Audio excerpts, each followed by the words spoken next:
The modern world is bad. It is inhumane, unfair, and unjust.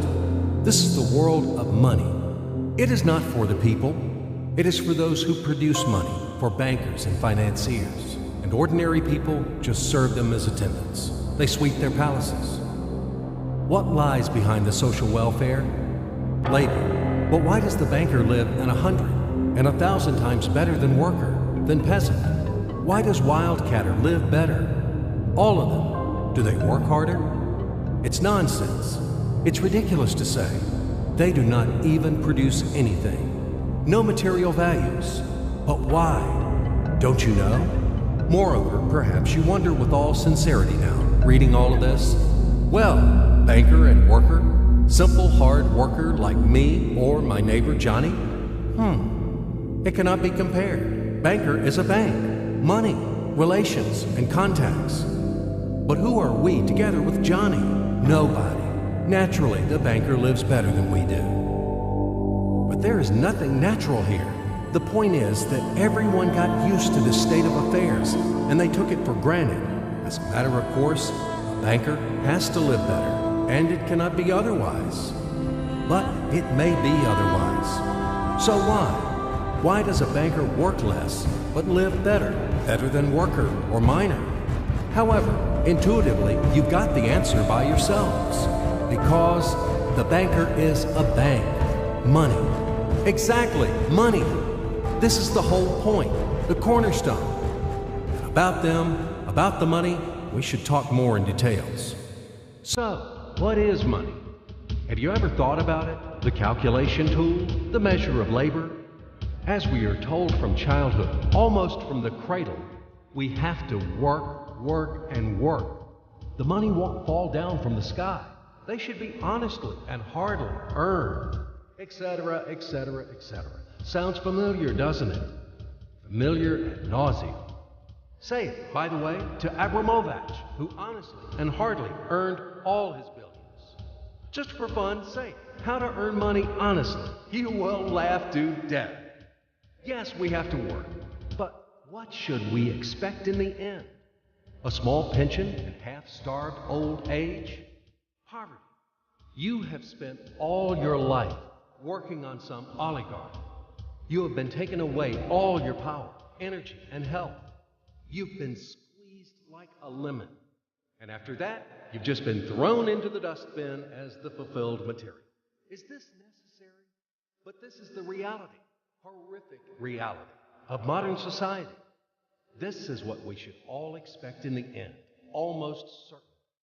Everything ends up this way for the vast majority of people in today's world, as it ended up for their mothers, fathers, grandmothers, and grandfathers, as it will end up in the present state of affairs for their children and grandchildren, great-grandchildren, then in turn for their children and grandchildren, and so on. The way of the world. Why? All of this is wrong, unfair. It must not exist. Why do some people have to have everything, but others have nothing? Why do some people walk in golden slippers, but the others barely make ends meet? They don't know how to feed their children, although all of them work honestly. Why does it happen? After all, we are the people, the brothers. We are equal, aren't we? Then why? Because there is a lie around us. A huge, continuous, monstrous lie. Do not believe anything that is broadcasted daily on TV by satiated and well-groomed masters of life. And people are not working. And the money is not even a measure of labor. All of this is an insolent and shameless lie. Lie, lie, lie, and lie once again. It is the news which is hung on your ears. Why do they do this? Just to make it easier to manage people. So you are oligarch now, or even an ordinary worthless deputy. Are you equal with others? In what? You live in a different way, eat in a different way, and rest in a different way. In one day, he spends more than you spend in a year. His wife doesn't even get out of Kosovo. And yours? He is treated in the best Swiss clinics. And what about you? his children and yours. Had you compared? Well, where is your equality? Perhaps you are equal in rights, aren't you? Oh, I forgot about the rights. As it is written in our Constitution, isn't it? By the way, there are a lot of things written on the fence, too. Nice and intelligent things. Read in your spare time. You will be inspired by these things. And what kind of equal rights do we have with the oligarch or the banker? I'm just curious. Right to work? Well, we have such a right in our country. Nobody argues. Work hard for the benefit of... You work hard at the factory, and he, soon quickly, as they say, to each his own. The right to elect and to be elected. Well, you can elect, of course. You're welcome. Just vote.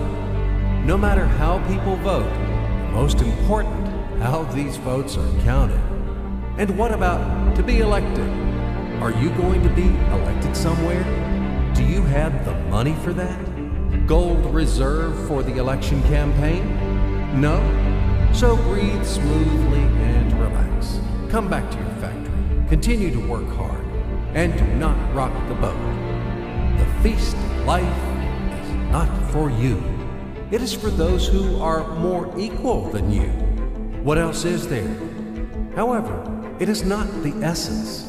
There is no sense for further continuation. I hope everything is already clear. What kind of equal rights you both have, and who are more equal. It is all about universal equality and fraternity. It is figured out, I think. Now we move on to the money. We won't talk about the measure of labor. These are fairy tales for idiots. Money is not any measure of labor. Otherwise, you would live like a lord, or maybe you don't work too much. I don't know. But what is money? Shackles, fetters, chains, durable and unbreakable chains holding the slaves in subjection more reliably than any steel. What are slaves in the 21st century? Do you ask me? What slaves? You and me, all around. You, me, him, her, all of us. We are all slaves, slaves of money. More precisely, we are slaves of those who print the money. We are slaves of our masters. Nothing has been changed at all during these centuries on earth. Oh, ho, ho. We live so far in the slave system. Only outwardly, everything has become more decent, more delicate, and more sophisticated. Our shackles are no longer heavy, rusty, and steel. They are invisible and weightless now. They don't seem to exist. You can go wherever you want. You can do whatever you want. You are free. But in fact, the shackles still exist. And damn, you are not free. Freedom is an illusion. Money, that's the point. Well, where can you go without money? It is not the Stone Age today. You cannot live in a cave. You cannot dress yourself in animal skins. And you cannot hunt for mammoth. And where are they, these damn mammoths? You need a house, clothes, food. And this is all about money, money, money. And once again, money. After all, everything around is just for the money. You cannot make a single step without them. But where do you find the money?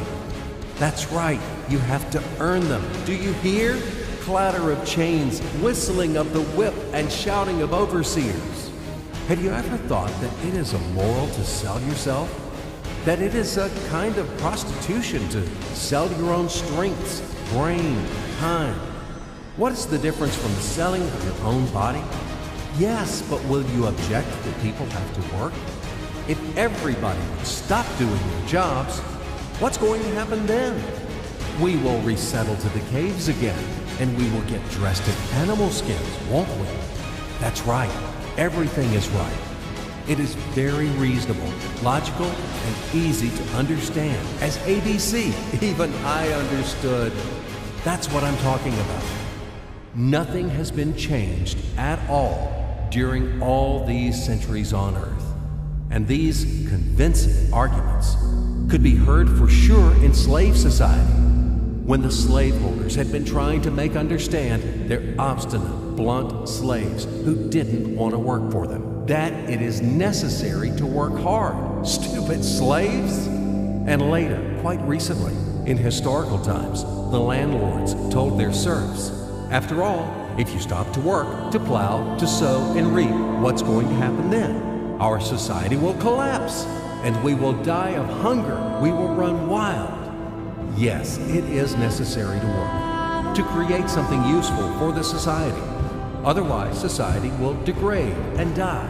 But firstly, we have to work voluntarily, not for a bowl of soup, and not only in order to survive. We have to do what we like to do. And secondly, if something, once it is necessary to work, it is necessary for everyone. All people are equal, aren't they? So let everybody work. The situation when some people earn money in a mine, at the factory with salty sweat and bloody calluses, while others simply print them, sitting back and sipping expensive whiskey or brandy, is abnormal. Such a situation is not acceptable in principle, and there are no explanations and no excuses to this state of affairs. Absolutely. Money is just paper, candy wrappers. They are not backed by anything tangible, and according to that, money is simply drawn. Sorry, is printed.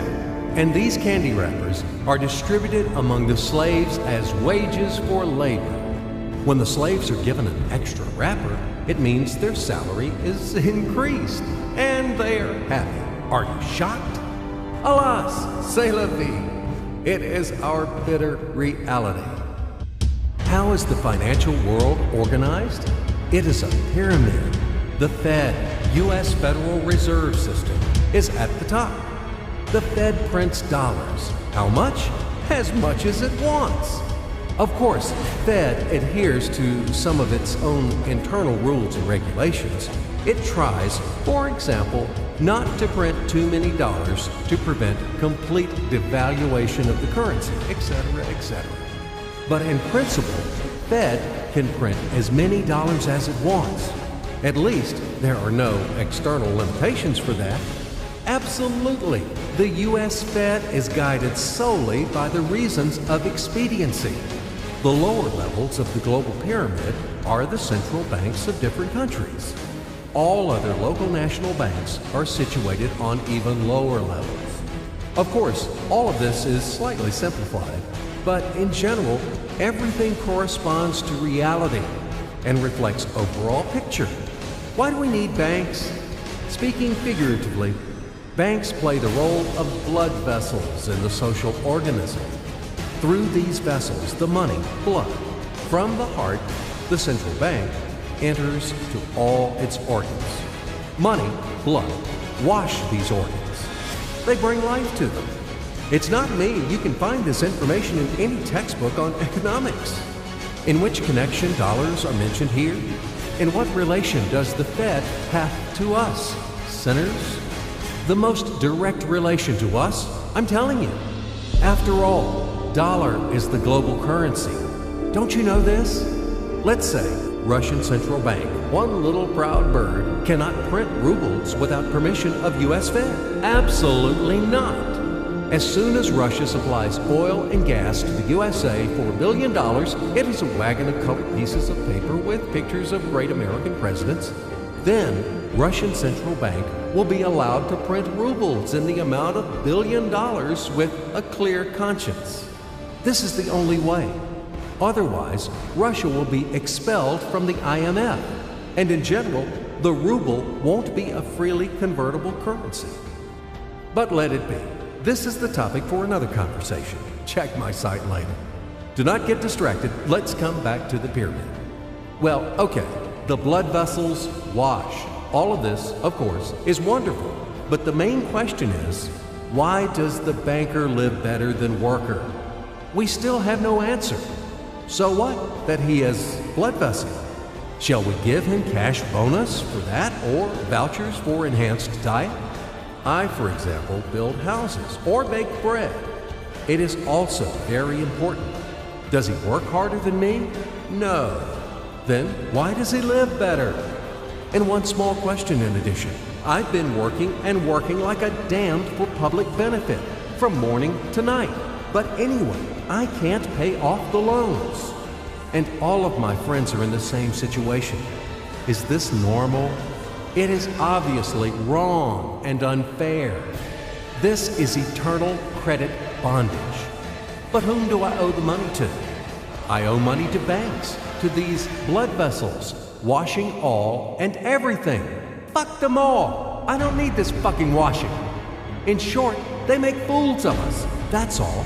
As usual, bankers take advantage of the fact that we, simple hard workers, don't have time to figure out all these tricky schemes. We have to feed our families. That's why they take advantage of this situation and ride on our backs, bastards. So don't tell me about blood vessels. We know these vessels.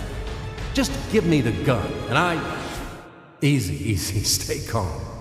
And let's figure this out together, okay? Calmly and slowly. But I warn you that I have to strain your brains. It's not easy to unravel in a couple of minutes those things which have been tangled during the centuries by the best sophisticated minds of mankind. But we will try. At least we will show something visually, something from the life of modern banks. We will demonstrate everything on the live example, so to speak. You'll enjoy. So imagine the following quite unusual situation, and watch my hands. Let it be a Nick and Jane, and let it be a Mr. Smith, a banker of Nick and Jane. They both keep their money in his bank. That's why we use the title Mr. Smith with respect. Nick really wants to buy, well, let's say Jane's bicycle, but he has no money. More precisely, he has money, but not enough, only $10, while Jane wants $100 for her precious bicycle. That's a problem. What should Nick do? Well, this bicycle is so desirable. He gives Jane his $10 as a deposit and asks plaintively not to sell the bike to anyone. He says that he will bring the rest of the money soon. At the same time, he runs to his bank, to the respected Mr. Smith, to get a loan for the missing $90. As ill luck, Mr. Smith has no money at this moment, but he knows perfectly about $10, which Nick gave to Jane. And where will Jane bring his money to? That's right. She will put these $10 in her lovely bank to the same Mr. Smith. Therefore, Mr. Smith asks Nick to come back tomorrow in the hope that tomorrow he will get these $10. And everything happens this way. The next day, Jane brings $10 to the bank. The bank provides Nick these $10 on credit. Nick immediately gives them to Jane. She again puts them in a bank. The bank again provides Nick these $10 on credit, etc. As long as Nick the fool will gather enough money for the bicycle. Don't you get confused yet? Be patient, I told you. These demons have been trying to confuse you during 1,000 years. These damn economists and financiers. But anyway, we will figure everything out. So what do we have in the end? Nick finally got the bike from Jane. Wow! But at the same time, Nick owes $90 to the bank, Mr. Smith. And the bank, in its turn, owes $100 to Jane. In other words, those $10, which existed initially, have magically turned into $200, $190 of debts plus real $10. But these $10 would also turn into $1,000, even in $1 million or $1 billion, if Nick would make a more expensive purchase. In this case, our $10 would make the increasing number of its cycles, circuits from hands to hands. That's it. So, what happens in today's world? SOS! It appears that banks also make money out of thin air and multiply them. Not only Fed can produce money, but banks either. In short, everybody can do this, except you and me. We are not in the business at this celebration of life. I would like to print or draw some money as well. In fact, these banks multiply money without any control. And we're still wondering why the banker lives better. What are naive fools are we? Now it is clear why. The one who produces the money, of course, lives better. But this is not enough. From this moment, poor Nick will never be able to repay his debts owed to the bank, no matter how hard he would work. Silly Nick doesn't know it yet, that he's in slavery to the bank, in credit bondage forever, because those $90 which he owes to Mr. Smith do not exist in nature at all.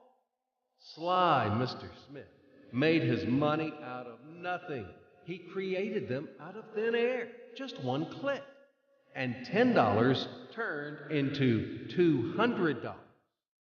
Yes, but you can object reasonably that the bank itself owes $100 to Jane, and it turns out that bank is in credit bondage to Jane, and it won't be able to repay its debts owed to Jane either.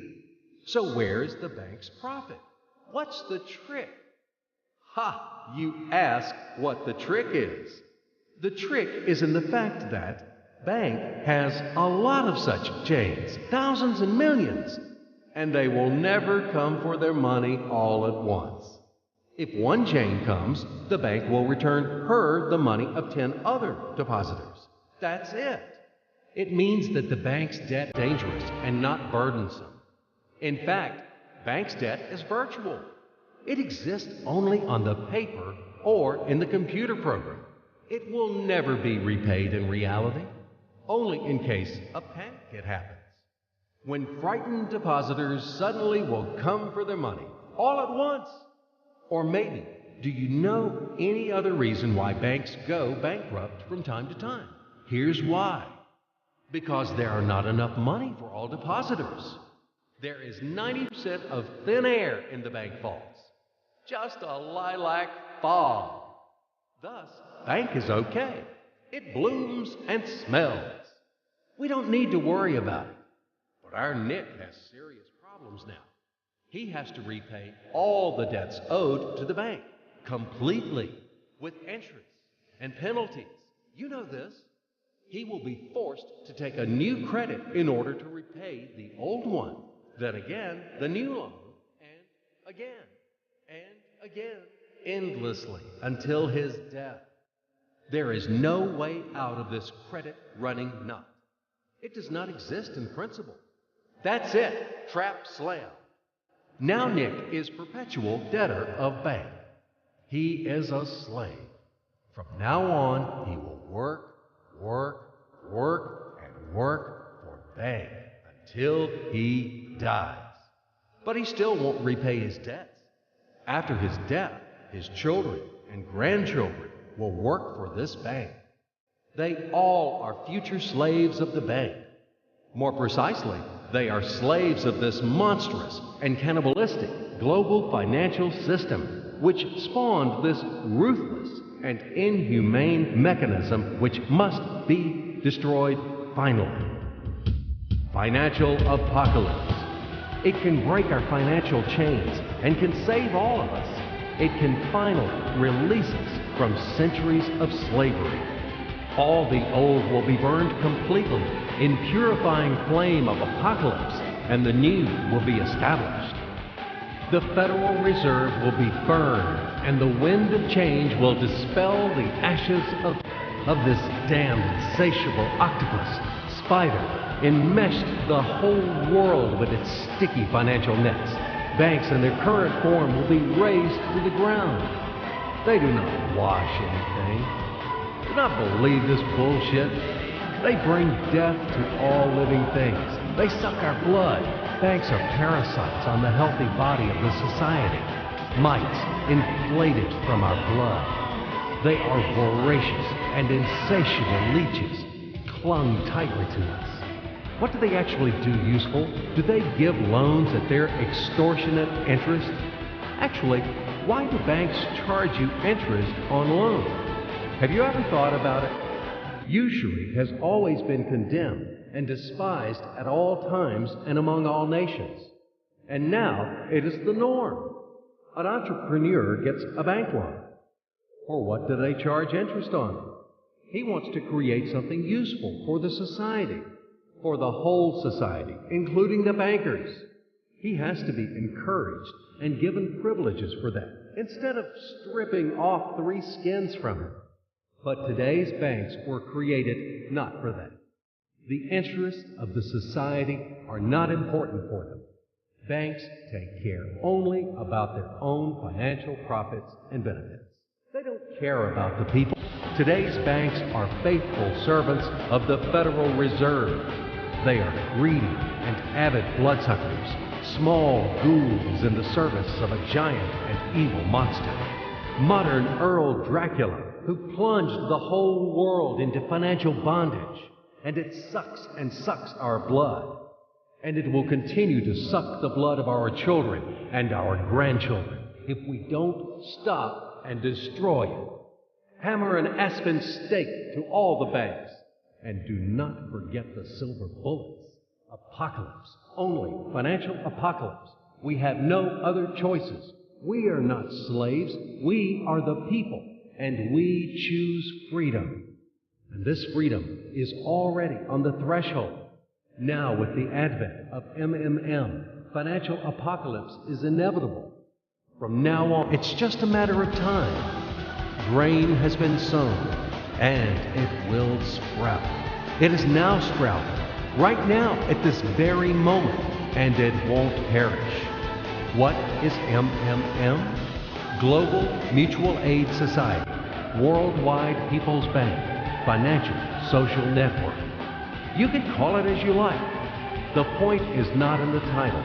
The point is that it is a voluntary and formal network of millions of people across the earth, people who rose up against financial slavery. They decided to declare war on the Fed and other banks and to win this war. In order to achieve this goal, they combined their money together. And it doesn't matter that separately their savings are not big. But there are a lot of people in MMM. And together, it is a tremendous force, invincible force. And this force is growing with each passing day. Indeed, due to what do the banks exist? Due to the oligarchs and the billionaires? No, they exist due to the same ordinary people who keep their meager savings in banks. MMM really knocks the bottom out of banks, opening people's eyes. Why do people keep their money in banks? Because there is no alternative. Banks are monopolies. Where should people bring their money? Like Jane, to Mr. Smith only? Not in this bank, so in another one? Not to Mr. Smith, so to another banker? His name will be Mr. Johnson. But anyway, it's the same shit. All of them are tarred with the same brush. All of them are native kids of kind and solicitous mother spider named Fed. They are little spiders. And now we have finally an alternative. MMM. It's yours. People help each other here. Today you have helped. Tomorrow you will be helped back. That's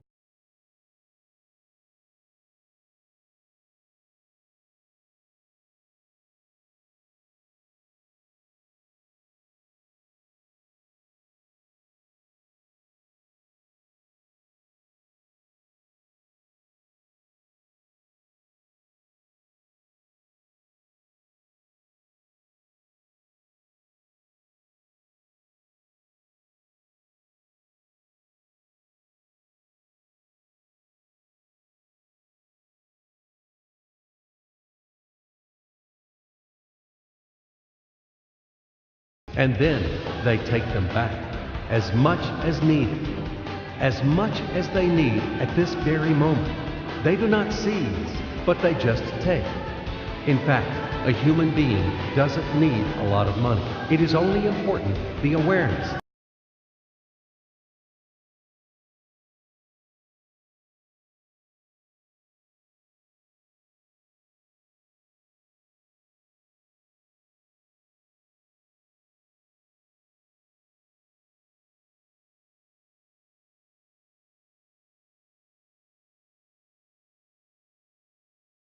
is the unit of a new society, a brighter and cleaner society.